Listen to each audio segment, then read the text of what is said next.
On today's show, metal is center stage. From the design to your home as it makes sparks fly to an artist that makes art in the big scale.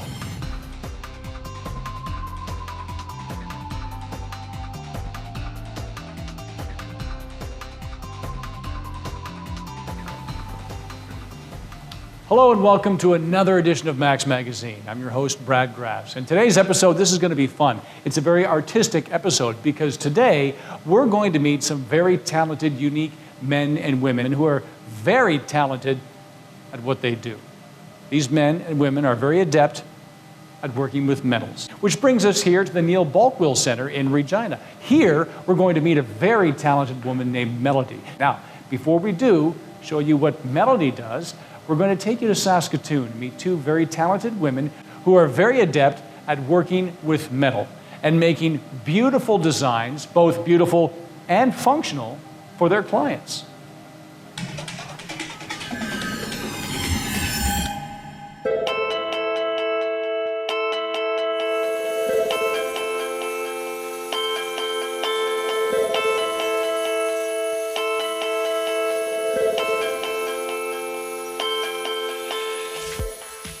I used to work in the industry, but what I did was management. And I always was jealous of the guys who were in the back shop because they were able to create things and to work with their hands. I love that part. I love the challenge of coming in and knowing that we need to do something and the realization that I'm the only one who can do it because we are Remnant. It's just Naomi and I, there's not a bunch of men in the back who can build these things for me. Being a business owner, you kind of get to do everything, which is part of the joys and challenges. But my background is actually in architecture and space planning. So I have a degree in environmental design from the University of Manitoba. So I come from that background. Since working with steel, my eyes have been open to the possibilities and what you can do with steel, and it's pretty incredible. I don't look at any pattern the same or any graphic the same, and even in terms of architecture, I think in steel. You notice things that you didn't notice before. When you go to a restaurant, you notice a light fixture that you maybe never would have recognized before, or a texture even. Yeah, steel's pretty sexy. I spend a lot of time actually at the machine programming what we're going to cut. It takes probably almost as much time as the actual cutting because the machine is so fast. So it's very computer intensive. So I take drawings that Naomi has made and I input them into our system and then take that to the machine.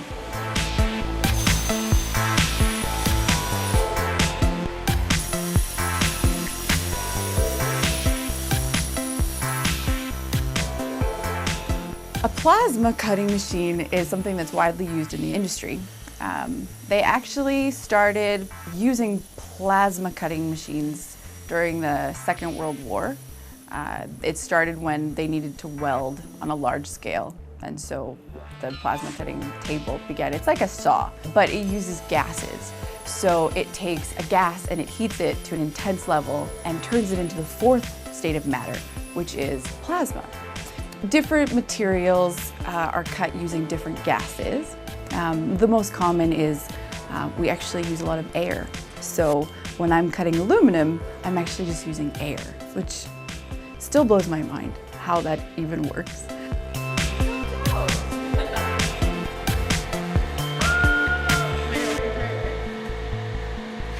It looks so good. It's Saskatoon. One of my favorite pieces that we've done to date is definitely a Saskatoon skyline piece that we did. It is a profile of the University Bridge and also has the downtown in the background. And we're cutting it for Metric Design Center, which is a business that started the exact same time that we did. It's a design center on 2nd Avenue. They carry some of our stuff in store, so we're doing up a new piece for one of their walls. What inspires me in my work is different depending on the type of product. If it's artwork, I'm inspired by things I like, things I enjoy, things that are playful or inspire me, things that are graphic and fun and light. I also like things that are ironic, that you wouldn't necessarily think of as being cut out of steel or something people wouldn't necessarily associate with steel.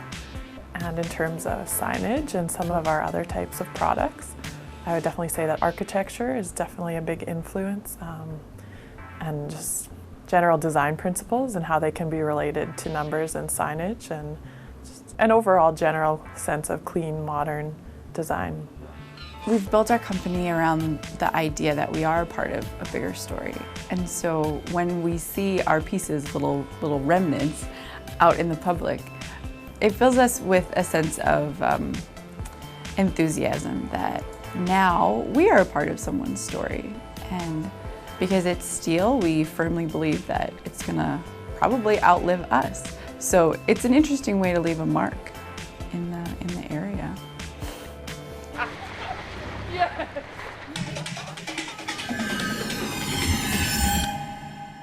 Welcome back. I'd now like to introduce you to a very talented artist in her own right. This is Melody Armstrong. So first off, Melody, thanks a lot for being on the show. Thank you. Okay, now Melody, we're here at the Neil Balkwell Center, and this is where you're an artist in residence, but we'll get to that in a minute. How long have you been an artist? I've been an artist most of my life. I went to art school to study jewelry in particular in 1999, so I've been a jewelry artist ever since. And how long have you been an artist in residence here at the Neil Balkwell Center? I've been the resident artist here since 2009. I taught classes for 2 years before that, but now I'm here full time. Now you teach classes to the general public, those who are interested in making jewelry. How many classes are there a year? How long are they? There's 4 classes per session, 4 sessions a year, and they're 8 weeks long, 8 students per class. Okay, so if somebody, is there an age limit? You have to be 16 years 16? and over. Okay, so if somebody wanted to partake, all they'd have to do is contact the Neil Balkwell Center Yes. and inquire, right? So now I see here some beautiful work that you're doing right now for some future projects. Okay, now we're going to show you what those are in just a second. But first, Max cameras take you to Outlook, to another artist's very busy metal workshop.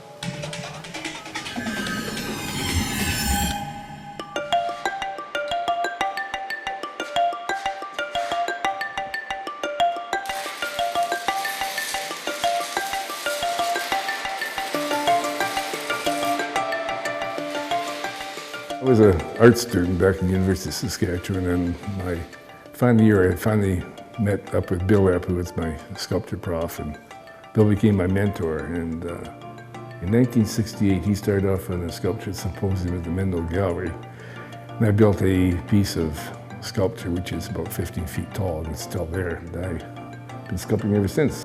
It was primarily the ease and convenience of having used materials from my father's first and then my brother's tractor company, which keeps me going.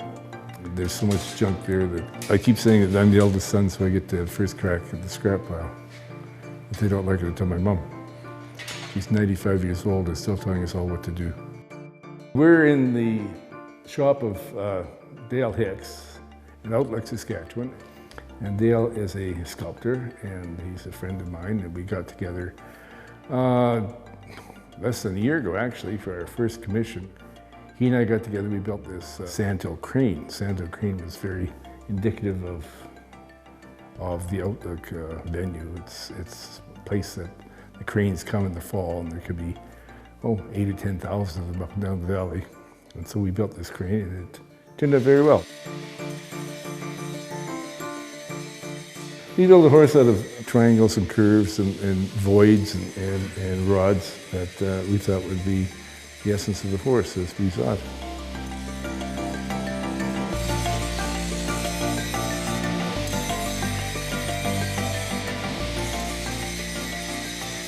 Why don't I continue with the form I'm in, because I'm just scratching the surface as far as understanding what it's all about. I've only been down it for about 35 years, so there's many more years to go. I relate to the spatial composition form and space, solid form and negative form, and how the two relate to each other, and how the two can relate to produce a third element. Like there's more to a drawing than there is a pencil line on a piece of paper. There's the implied, and the same thing happens with the three-dimensional art form. You can get an implied essence beyond the tactile pieces in front of your eyes.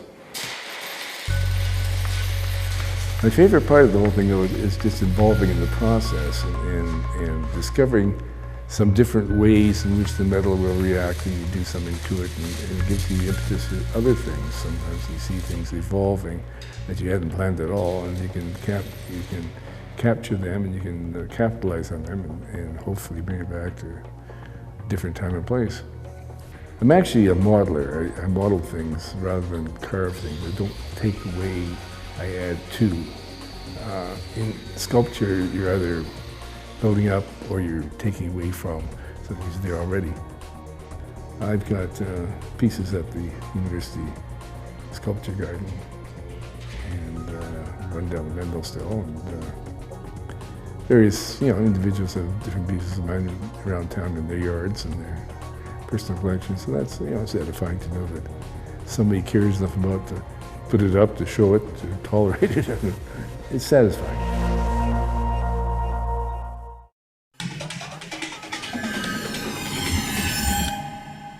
Okay, now we get to see Melody's latest project, what you're working on.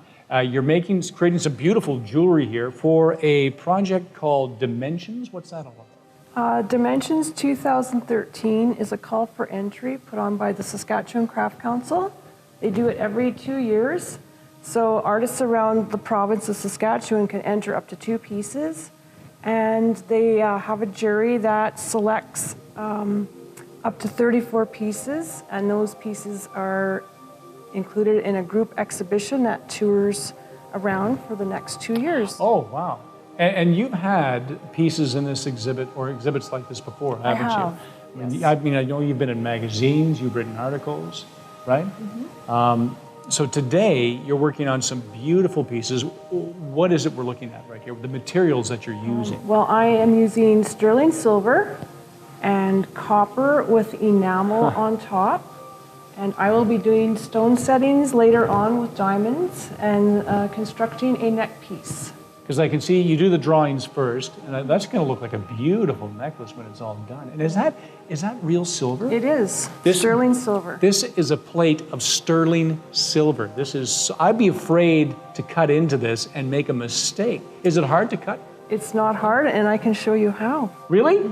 Oh, awesome. Okay, I'm going to learn how to cut this. If I can do this, anybody can. But before we do, we're going to take you to an artist in Saskatoon. Now, unlike using original material, Patricia uses recycled materials. That's her focus. And her projects stand tall in the city of Saskatoon. Take a look.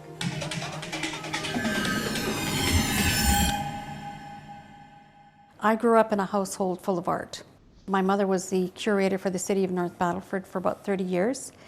And I always felt that some of those influences have carried on in my initial works.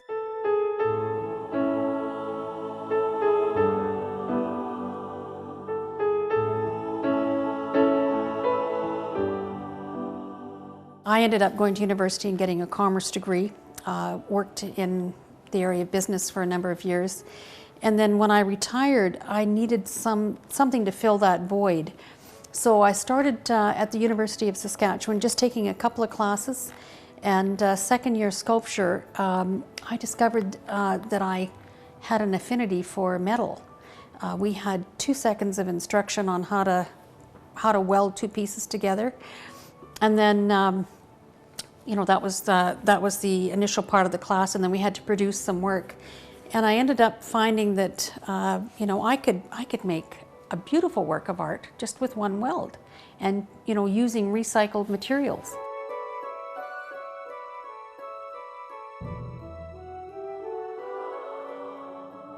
This is my very first piece that I sort of attempted. It's called Flow, and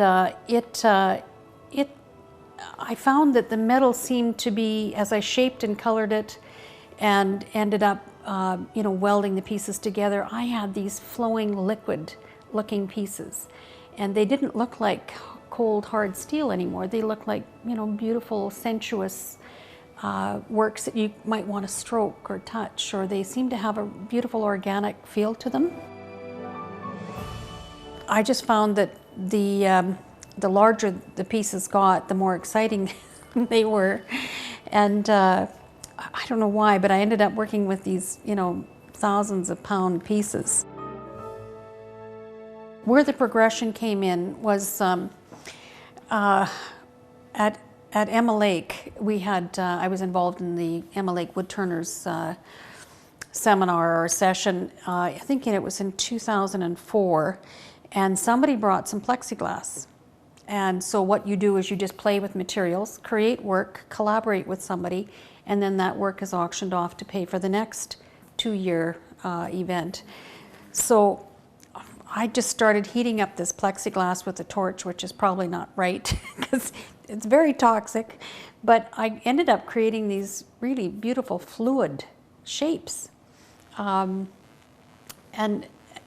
I just found that, again, I could create something fabulous just with just a small little bit of an intervention in the material.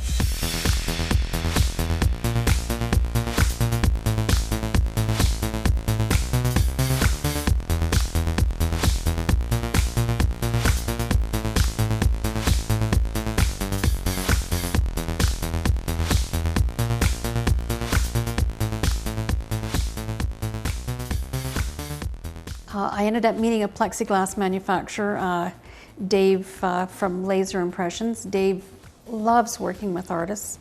He enjoys his work with corporate commissions to produce things, but he just really loves working with us. So he's been giving me some of his recycled material.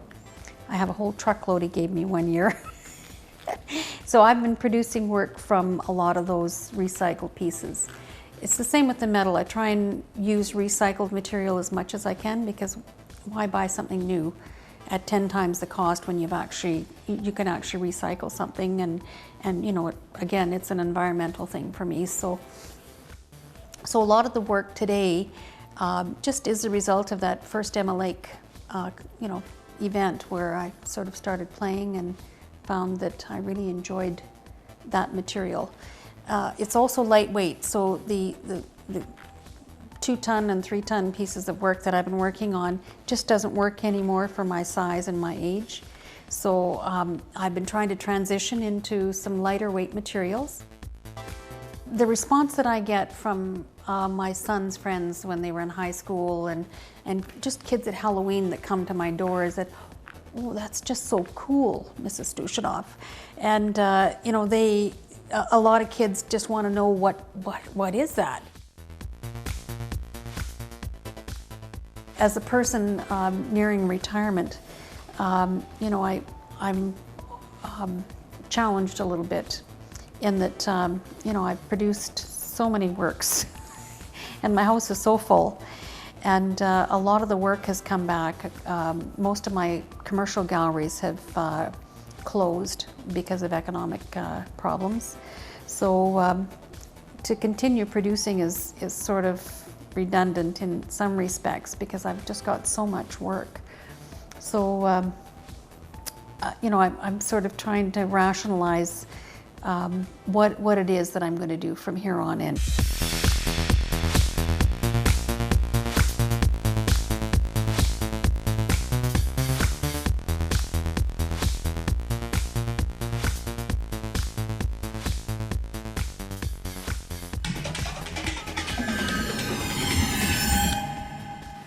This is going to be fun. I've never done this before. We're actually going to start cutting metal.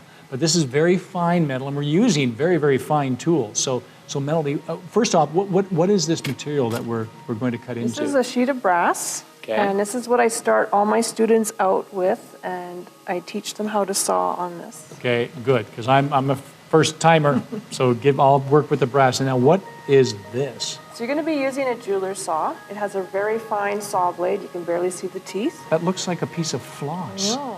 but you wouldn't want to floss with it. That would not end in a good result at all. So to start sawing, you're going to start at an angle. Okay. And make a little groove into your metal. Now, I don't need to secure this down. I just need You're to. just going to hold it with your other hand. Okay.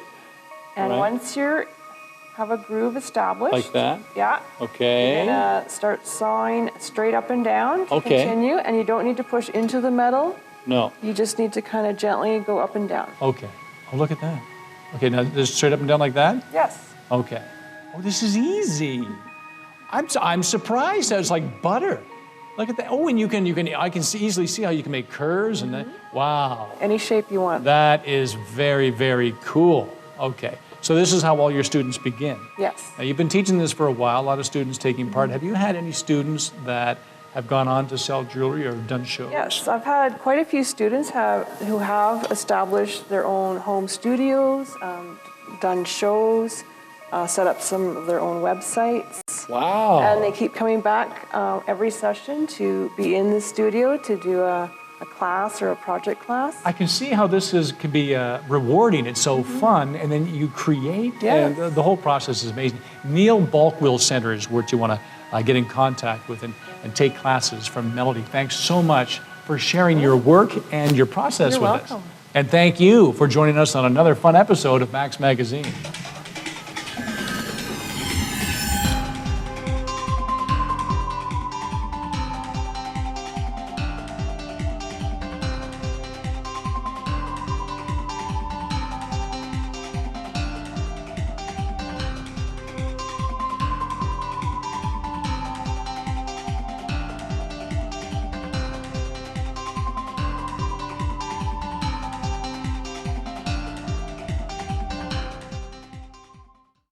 If you have program ideas that you'd like to see on Local On Demand, write us at max.local@sastel.com. Max Local Programming is now available online at maxonline.sastel.com.